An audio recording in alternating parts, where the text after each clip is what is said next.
All right, guys, right off the top, let me admit for you, I'm not giving you news, okay? I'm not answering a question here. I'm going to ask some questions. I don't understand this. I want to make that right out of the gate. Wherever the next 10 minutes takes us is very probable there's information by me that I will ponder that turns out to be right, but some that turns out to not be right. Now, I want to make that clear.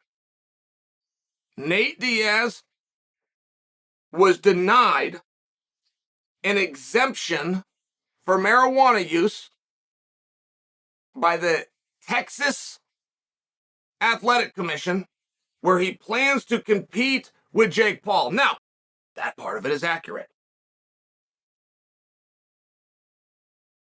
It wasn't a therapeutic use exemption. For whatever you want to make out of those words, it wasn't that.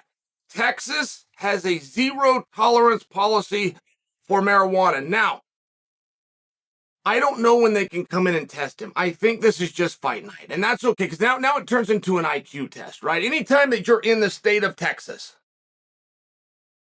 Texas can come in and test you. If you're out there for a press conference, by example, they can come in. There's a precedent set. It was set in Nevada, but there was a precedent set, and that would hold up. Now, they can use, it's very rare, I mean, they'd have to want to get somebody. You want to get somebody, and you want to cost yourself a main event, and you want to cost yourself commerce, and someone that think anything of it, I'm just sharing with you, those would be the consequences. Texas could call, by example, California, where Nate lives, and they could tell Andy Foster and the California agency, hey, could you do us a favor? We'll pay for it, but will you go test this guy? Use your officials, run the test. It's ours. We'll pay for it. Would you do this for us? And they could do that. Kim Sumbler, by example, great leadership. Kim Sumbler's out of New York, and she did that to me in Oregon. So I get a call from Trista, and she says, hey, Kim Sumbler just called, and we got a meeting. We've got to do this test. So I just share with you from firsthand knowledge. You can do, they call it like sister commission. Sometimes they call it a brother commission, but they work together. You guys understand this now. The reason I say that is if we're going to go on, this isn't a drug test, it's an IQ test. We know when the press conference is going to be in Austin. We know when Nate's going to return to Dallas. We make sure it's out of our system for then. And off we go. Okay. But we can't count on that. I'm here to tell you they can, it would be rare, they can do different. And not for, I mean, if you had somebody that wanted him, and Nate owns a marijuana company, so Nate's smoking marijuana on Instagram, just by example, you would know right when to go in. Now, the reason I bring that up isn't because I predict that's going to happen. The reason I bring that up is if you're suspended by one commission, you're suspended by them all. And that isn't totally understood. Some people don't understand that because people have been suspended by USADA and gone and fought. USADA is not a commission. That's what the difference is. So there is a little bit of room where you could offer some of those examples. Now, Nate, as I was reading this, admittedly, I'm going to have a couple of things wrong here. It wasn't VADA. I mean, VADA should have starved to death and been gone a long time ago. In anything in life where you would subject yourself, voluntarily subject yourself to something negative, is a problem. It's a problem with your decision making. It's a weakness. And people many times will do it to look as though I have nothing to hide. What kind of a life is that? What do you mean you have nothing to hide? Nerd? I mean you have nothing to hide. It's a really interesting thing. Never put yourself in a situation like that. Here's the rules. Here's the policy. I'm not going above them. Here they are. It's the government. It's set for. I'm not going to go above them. And I've seen people do it. I have seen people. There was a boxer that did it somewhat recently, but he did a VADA test. Was it? Who was it? Berto. Andre Berto. does a VADA test, so it's a voluntary. The V in VADA is voluntary. He did not have to do it. He volunteered to, and then he failed it. He lost the fight. I mean, it's millions of dollars. It's an opportunity. It's embarrassment. It's all the things that come along with it. Subjected himself to something he didn't need to do.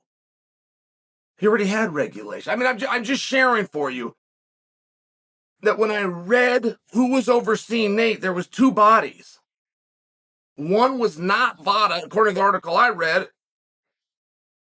One was the Texas Department of Regulation, but there was another one.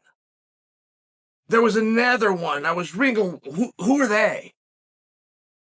And there's something that rings a bell to me with Jake Paul and VADA. Jake is very into being clean. He's very into clean sport. He's into that appearance. On a private note, I mean, let's give Jake his credit. That matters to him. Okay, great. Let's give it to him. If that matters to you, a round of applause. I'm just sharing for you. You won't sell an extra ticket doing that. You won't get an extra headline. There's not a fan out there, whether he's an 11-year-old boy or a 50-year-old man, that looks and says, God damn it, that sure was cool. None. Zero. There is no bump. There is no bounce. Zero. But it makes you feel good. It's something that you want to do. I certainly wouldn't fault it. You're definitely on the right side of the argument. I'm bringing this to you because who is it that Nate is subject to answer to? In the article I read, it was Texas, but there was another one, and it was not VADA. I don't know who it was. It was not VADA. I mean, it's very relevant that we find out. I mean, it's almost a deal buster. When does that clock start? Has it already started? Does it start once Nate is licensed? It's interesting. Is Nate licensed? I mean, this is interesting. If you get a buster over there, he owns a marijuana company. Come on, this isn't news. And he attempted to do everything right. He filled out his paper. He attempted to do everything right. And I imagine that he will moving forward. I'm just asking, if we have to answer to somebody, who is it? Texas is one of them. Texas can't. It's extremely unlikely. They can, by statute, call California anywhere he is. They could call. He goes and does a press conference. He catches a show out in Nevada. He can call Nevada. They could. They could go grab. They could. They love to talk about that with USADA. It's around the clock and it's anywhere and it's anytime. And that's true. That's a really good thing. I would just let you know the commissions can do that too. It's a seldom thing. I fought 51 men. I had it happen to me one time. But because of that one time, I can share with you that it does exist. Maybe you find that interesting. Now, the reason we've got to get to the bottom of this is you're suspended by one commission, you're suspended by them all. I mean, that's a really big deal. That's a tremendously big deal at this juncture. Because what's a minimum suspension? 2 years? I know that can change based on jurisdiction.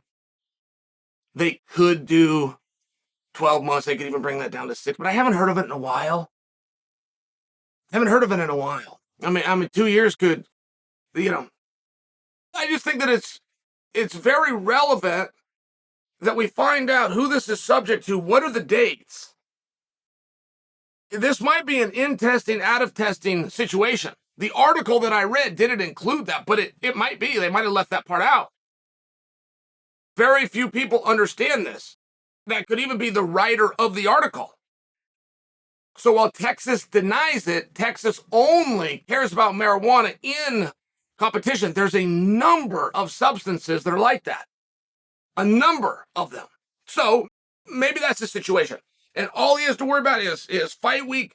When he flies out there, tried to clear himself from even that, tried to do the paperwork, didn't work out. Hey, no problem. Knew that this could be an option. Maybe that's where we're at. Definitely a possibility. The other thing that I got from this is these guys are fighting. Did you know that? The fact that they had to submit paperwork to the commission asking for the exemption and the commission denied it means these guys are fighting. Did you know that? I thought the Pauls were doing exhibitions.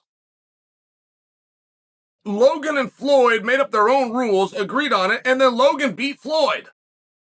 But nobody says that Logan beat Floyd or that Floyd ever lost. I watched Roy Jones and Mike Tyson. They really did a special display. They really did. I hope when I'm that age, I get right. It really was a special thing. And I watched that get called a draw, but nowhere at boxing.com, nowhere anywhere that the ABC is affiliated can you find that that fight even took place. And I thought Jake was doing the same thing. I'm wrong. I'm happy to be wrong here. I think that's pretty cool. I didn't know these guys were fighting, so I would ask you another question. What are the rules? Are we going 3-minute rounds? Are we doing 8 threes? I know that's common, but I thought that they were able to do 8 threes because it was an exhibition. I didn't know they were fighting. I didn't know that. I like that. I really do. I've never fully understood the point of it if you're not putting it on the line. I've never fully got that. So, a couple of things came from this article, and maybe I didn't bring much to your attention. If this marijuana thing is in competition only, it's the night he arrives to the arena, they're going to have him pee in the cup and see what it comes. We probably are wasting our time and talking about nothing. The fact that he's got 2 different bodies, according to this article, that have the right to test him, it'd be very important to know specifically what those rules and guidelines are. It's very important. I mean, I could tell you horror stories. I could tell you a horror story of Nate Diaz, who was retired. And they came to test, they hit him on a whereabouts violation. And he said, I'm retired. My whereabouts, I'm a civilian. I don't need to tell you my whereabouts, and I don't need to be there. And not to mention, it's none of your business what's in my, I'm retired. He's right. That's not what history showed. He was right. Vanderlei Silva didn't know who the guy was. Shows up speaking a language that's not his native tongue with a legal contract he wants him to sign with no attorney present, doing something called out-of-competition testing that had never been heard of. He was the first guy. I mean, you hear that term now and go, oh, come on, we do that all the time. I agree with you. Not that day. So he wants to take Vanderlei into the back. And he wants Vanderlei to present himself. Now, again, for any fighter within the USADA pool now, that's normal. What I just said is normal. That's not strange. That's not make anybody uncomfortable. That's very clear, and this is the way that it's done. It's done for very good reason. It hadn't been done before at all. Nobody had heard that. Nobody was aware of it. So now you have a total stranger speaking a language you don't fully comprehend that's asking you to go into a private area with him and present yourself. And Vanderlei said no, which is, of course, the most reasonable answer you could do. It would be the expected answer. It would be unreasonable to believe that he would say yes. They suspended him for 4 years. 4 years. So I just bring to you, it is important that you find out the different intricacies, particularly when you have 2 bodies. Very, very important. I told you a little bit ago, nobody ever should have done a VADA test, but basic logic would tell you if VADA would like to get its name out there, come on, Margaret's a tremendous person. I'm not putting VADA down, putting down the idea that you would voluntarily subject yourself to something. That is just silly. That's weak leadership. It's very weak. Elizabeth Warren ended Michael Bloomberg's campaign for presidency. He might have been the richest person in the debate. She ended it the day it started because she went on a stage, she brought up non-disclosure agreements that he had former employees sign. She brought it up and says, will you release them from that? Will you release them from their inability legally to speak on this so we can find out what happened? And he said yes, and that was weak. That was weak. He should have said no. And when she said, why would you not? He should have answered her. I don't like what they might say. It's why I had them sign a confidentiality agreement. If you knew much about the law, Liz, you'd have known that. And he would have owned it. And he would have been done. He accepted those never came out. Those reports never came out. Those never made headlines. They don't need to at that point. He just got back down on stage because he didn't have the courage to come out and push back. Say, I have a very good legal team and I paid very good money. I don't like what these people have to say. I found a way legally to silence them. It cost me, but that was the trade. My hard-earned money for them, not embarrassing me. Whether it's true or not true, I don't want it coming out. That's fair. That's what he did, but he didn't own it. So I'm bringing this to your attention that when VADA gets somebody to go into it, whatever marketing team they have, if they would like to get some headlines, go catch somebody. It's the only way you're going to make headlines. The only way you're going to get an interview and you're going to get your name out there. Go catch somebody. So who is this other agency? How long have they been doing this? What are their rules? Who's overseeing this? Is it somebody who you would have to have a reasonable concern would really like to get their name on a .com somewhere that they can send your mom? I mean, believe me, this is a real thing. I've had to deal with somebody that gets on a .com. Nobody sees it, but they saw it and they got a screenshot and sent it to their mom. Hey, look, that's my name. You got to deal with these things. I don't know who the second agency is. I don't know what their rules are. But I would encourage Team Diaz very quickly to find out.